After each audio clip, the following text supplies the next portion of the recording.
So we're short on time. I do want to ask a question for both of you. So in this, we have inner stories, inner multitudes, inner universes too.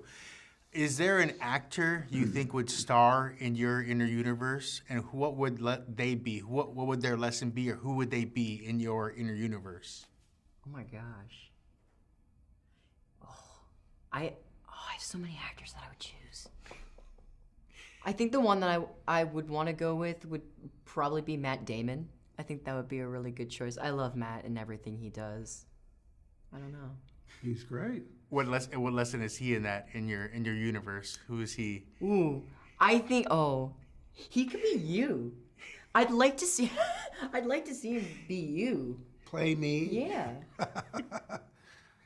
I don't know. He might think it's beneath him.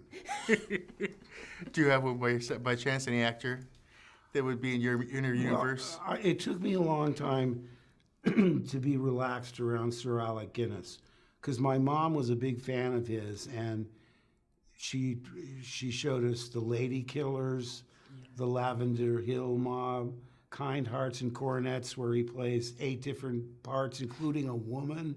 I said, there's nothing this guy can't do. And he took me out to lunch to get to know me, or to get to know each other a little bit. And I was effusive in my praise, but I kept calling him Sir Alec. Well, Sir Alec, when you did this part, or Bridge on the River Kwai, or did you, how did they fly you in Scrooge? By the way, he told me he got a hernia from that.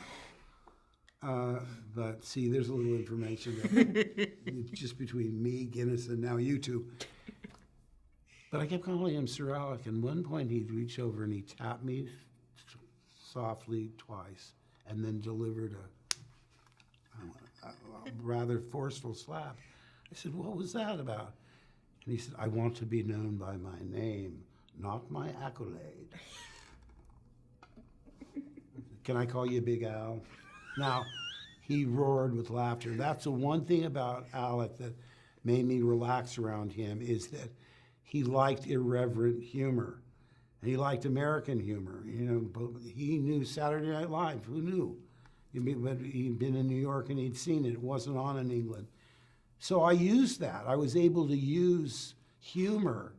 I remember one time we were in North Africa filming the desert scenes, and Lady Guinness was sketching the mosques, which in that religion is sacrilegious.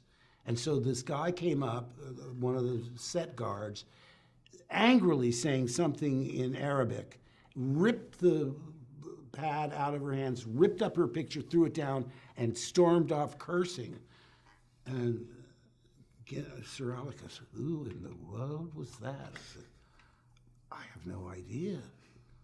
Unless possibly it was a local art critic." Okay, because I knew that was a perfect setup for a joke. And he suppressed the laugh because his wife was right there, but I loved making him laugh. And he corresponded with me all throughout his life. I mean, and he wrote in calligraphy, pen and ink, where the letters get thicker and thin. I mean, it was like a piece of art. And one time I went over to promote something. I was only there for like 3 days. And I came home. I got a letter saying, "How dare you visit my country without contacting me? I will try my best, but I find it very hard to believe I will ever forgive you. Yours, Alec Guinness." Alec. And who would have thought that? I mean, because, we were of completely different worlds. And I was just in awe of him. I mean, it took me a long time to just be able to not have my heart beat really fast being around him. But I'm so lucky to have met him at all, and then to have worked with him was just great. And like I say, once I established the fact that I could make him laugh, I tried to do it as often as I could.